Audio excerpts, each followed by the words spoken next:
आजकल हमारी पूरी दुनिया बैटरी पर ही तो चलती है। फोन, लैपटॉप, गाड़ियाँ, सब कुछ। लेकिन क्या हमने कभी सोचा है कि ये जो छोटी सी चीज है, इसके अंदर असल में चल क्या रहा है? सही बात है। बाहर से तो ये एक शांत बेजान डिब्बी जैसी लगती है, पर असल में इसके अंदर हर पल एक बहुत ही कंट्रोल्ड केमिकल रिएक्शन हो रहा है। वाओ, मतलब हमारी जेब में एक छोटा सा कंट्रोल्ड धमाका हर समय होता रहता है। कह सकते हैं, एक ऐसा धमाका जो हमारे फोन को जिंदा रखता है। ये तो सुनने में ही काफी दिलचस्प है।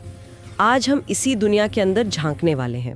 हमारे पास जो स्रोत है वो बैटरी की उम्र कम करने वाली एक बड़ी वजह लिथियम प्लेटिंग के बारे में बताते हैं। बिल्कुल, और ये भी कि BYD जैसी कंपनियां ज्यादा सुरक्षित बैटरी कैसे बना रही हैं। हाँ, और हम इस पर भी गौर करेंगे कि क्यों एक परफेक्ट बैटरी बनाने की ये जो रेस है वो अपने साथ कुछ बहुत ही गंभीर और छुपे हुए खतरे भी लेकर आती है। तो हमारा मिशन साफ है, ये समझना कि बैटरी के इस जटिल दुनिया में क्या चल रहा है, वो फेल क्यों होती हैं और भविष्य में हमें किन समझौतों के लिए तैयार रहना होगा। चलिए इस सब को खोल कर देखते हैं। ठीक है, तो शुरू करते हैं उस शब्द से जो हमारे स्रोतों में बार बार आया है, लिथियम प्लेटिंग। सुनने में ये काफी टेक्निकल लगता है, आसान भाषा में ये क्या बला है? इसे ऐसे समझते हैं, बैटरी के अंदर एक हिस्सा होता है एनोड। आप मान लीजिए कि वो एक स्पंज जैसा है। ठीक है। जब आप बैटरी चार्ज करते हैं तो लिथियम आयंस को उस स्पंज के अंदर जाना चाहिए। स्पंज में पानी की तरह? बिल्कुल।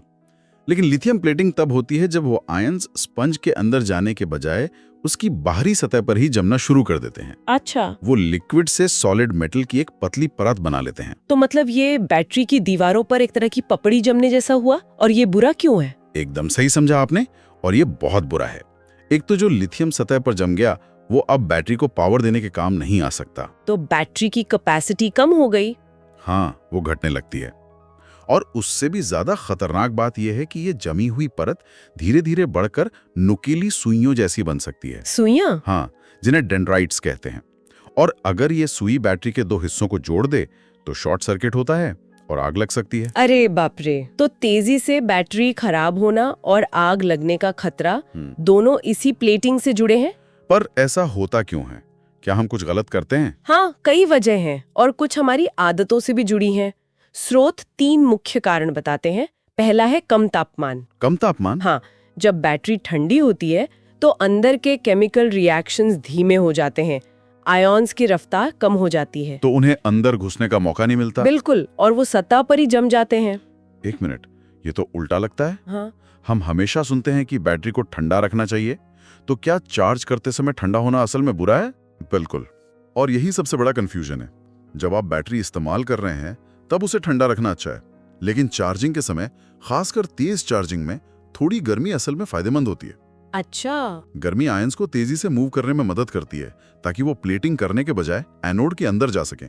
ये तो बहुत बड़ी जानकारी है। तो ठंडा होना एक वजह हो गई, और दूसरी वजह है तेज चार्जिंग, फास्ट चार्जिंग। जब आप सुपर फास्ट चार्जर लगाते हैं तो आप एनोड पर लिथियम आयंस की एक तरह से बाढ़ ले आते हैं। उन्हें अंदर जाने का टाइम ही नहीं मिलता और सतह पर एक ट्रैफिक जाम लग जाता है, जिससे प्लेटिंग होने लगती है। हाँ, और तीसरा कारण है हाई एनर्जी डेंसिटी बैटरी का डिजाइन।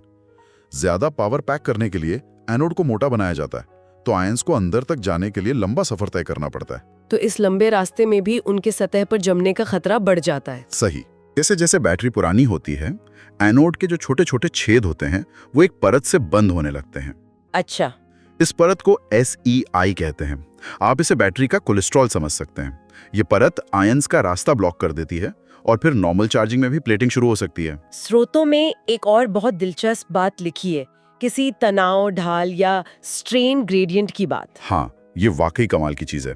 जब लिथियम के एटम कॉपर की सतह पर जमते हैं तो वो एक जबरदस्त फिजिकल प्रेशर बनाते हैं। Physical pressure? हाँ, ये सिर्फ एक केमिकल परत नहीं है, ये एक तनाव है। ये तनाव इतना ज्यादा होता है कि वो लिथियम एटम्स को ऊपर की ओर धकेलता है, जिससे वो सुई जैसी डेंड्राइट संरचनाएं बनती हैं।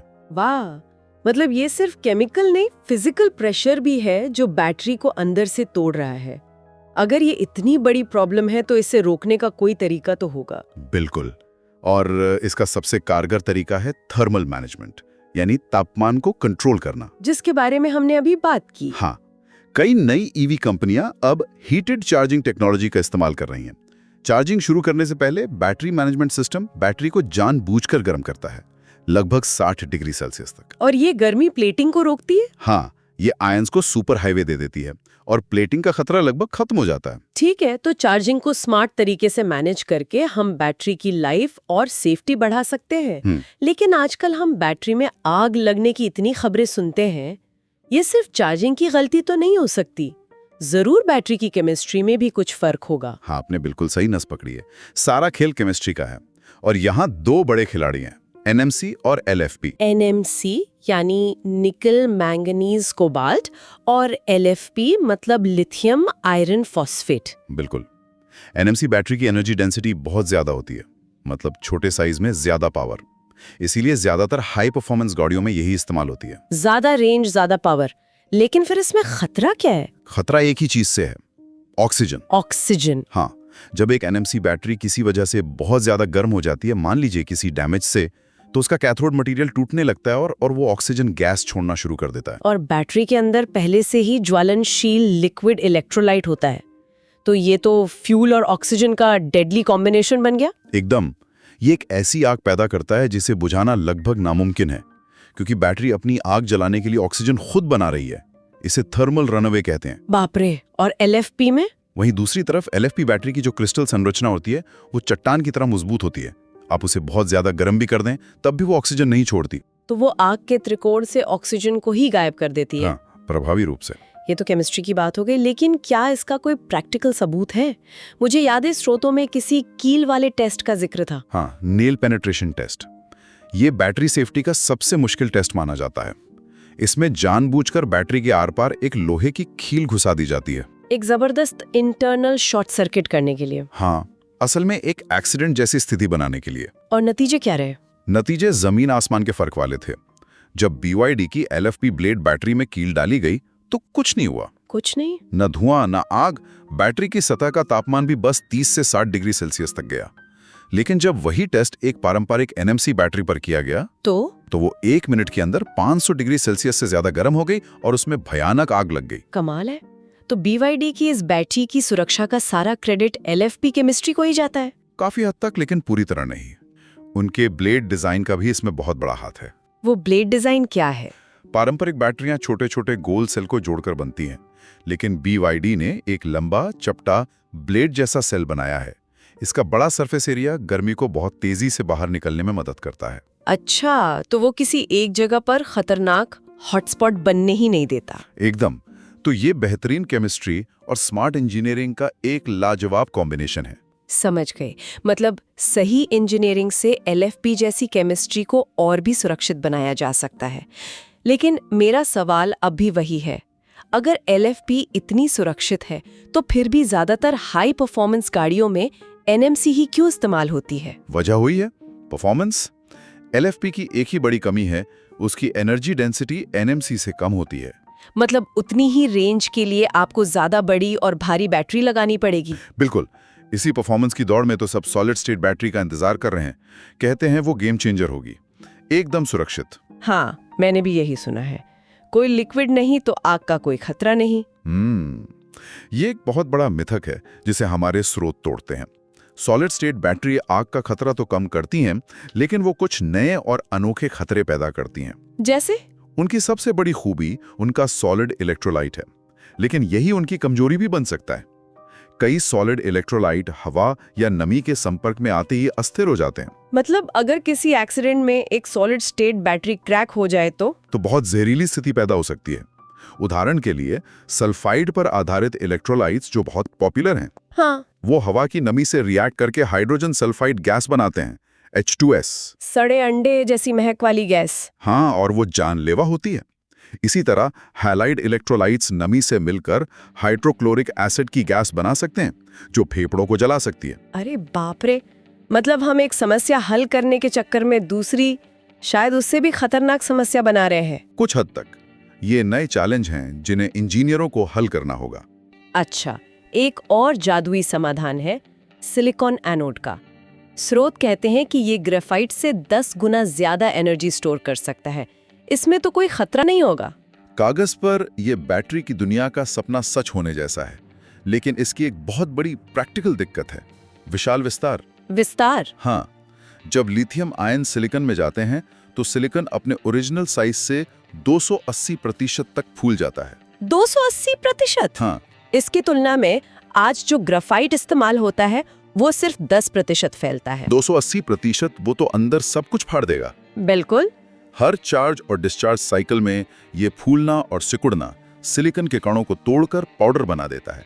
उनका इलेक्ट्रिकल कनेक्शन टूट जाता है और बैटरी की पूरी अंदरूनी बनावट तहस नहस हो जाती है। एकदम। ये फैलाव इतना शक्तिशाली होता है कि ये बैटरी के अंदर मौजूद कॉपर की पतली फॉइल को भी चीर सकता है। तो ये तो बनाने और इस्तेमाल करने की बात हो गई, लेकिन जब ये बैटरियां अपनी लाइफ पूरी कर लेती हैं तब क्या होता है? हाँ, और ये पहलू अक्सर नजरअंदाज कर दिया जाता है। दो बड़ी चिंताएं हैं। पहली है नैनोटॉक्सिसिटी। नैनोटॉक्सिसिटी। एनएमसी जैसी बैटरियों में जो निकल और कोबाल्ट के नैनो पार्टिकल्स इस्तेमाल होते हैं, वो अगर पर्यावरण में लीक हो जाएं तो पानी में रहने वाले छोटे जीवों के लिए बहुत जहरीले होते हैं। और दूसरा बिंदु कोबाल्ट से जुड़ा है ना? हाँ, हाई एनर्जी एनएमसी बैटरी के लिए कोबाल्ट एक जरूरी हिस्सा है और इसका ज्यादातर खनन कांगो जैसे देशों में होता है, जहां अक्सर अमानवीय परिस्थितियां होती हैं और बाल श्रम का भी इस्तेमाल होता है। लेकिन क्या हम इन्हें रिसाइकिल करके इन समस्याओं को कम नहीं कर सकते? रिसाइकलिंग जरूरी है, लेकिन ये अपने आप में एक बहुत ही खतरनाक प्रक्रिया है। स्रोत बताते हैं कि जब बैटरी को रिसाइकलिंग प्लांट में तोड़ा या कुचला जाता है तो उसके अंदर का इलेक्ट्रोलाइट सॉल्ट हवा की नमी से रिएक्ट करता है। और क्या होता है? और इस रिएक्शन से बनता है हाइड्रोजन फ्लोराइड, HF। ये नाम सुनने में काफी खतरनाक लग रहा है। ये शायद दुनिया के सबसे खतरनाक केमिकल्स में से एक है। ये एक ऐसी गैस और एसिड है जो कांच को भी गला सकता है। अगर ये त्वचा के संपर्क में आ जाए तो ये सीधे अंदर घुस के हड्डियों पर हमला करता है। लेकिन रिसाइकलिंग प्लांट तो बहुत कंट्रोल्ड एनवायरनमेंट में काम करते होंगे ना? करते हैं, लेकिन ये एक बहुत ही वास्तविक खतरा है। इस प्रक्रिया में अक्सर ज्वलनशील गैसें भी निकलती हैं और दुनिया भर के रिसाइकलिंग प्लांट्स में विस्फोट और आग लगने की घटनाएं आम हैं। तो आज हमने बैटरी की इस जटिल दुनिया की एक गहरी यात्रा की है। हमने लिथियम प्लेटिंग जैसी धीमी मौत देने वाली समस्या से शुरुआत की, फिर LFP और NMC के बीच सेफ्टी और परफॉर्मेंस की लड़ाई को समझा और आखिर में भविष्य की टेक्नोलॉजी और रिसाइकलिंग के छुपे हुए खतरों को भी जाना। बिल्कुल। और अगर इस पूरी बातचीत से एक बात समझनी हो तो वो ये है कि परफेक्ट बैटरी जैसी कोई चीज नहीं होती। ये एक मिथक है। जो केमिकल रिएक्टिविटी बैटरी को इतनी ज्यादा एनर्जी देती है, वही चीज उसे स्वाभाविक रूप से अस्थिर, जहरीला और खतरनाक भी बनाती है। हर बैटरी एक समझौता है एनर्जी, सेफ्टी, लागत और पर्यावरण पर असर के बीच। आप एक चीज को बेहतर करते हैं तो अक्सर किसी दूसरी चीज की कीमत चुकानी पड़ती है। एकदम। अपनी बातचीत को इस विचार के साथ समाप्त करते हैं। जैसे जैसे हम अपने फोन, अपनी गाड़ियों से और ज्यादा परफॉर्मेंस की मांग कर रहे हैं, हम इन मटेरियल्स को उनकी फिजिकल और केमिकल लिमिट्स के बिल्कुल किनारे तक धकेल रहे हैं। शायद अगली बड़ी सफलता किसी ऐसे जादुई मटेरियल से नहीं आएगी जो सब कुछ कर दे, बल्कि एक ऐसे सिस्टम से आएगी जो इन समझौतों को होशियारी से मैनेज करे। असली सवाल यह है कि एक समाज के तौर पर हम कौन से समझौते करने के लिए तैयार हैं।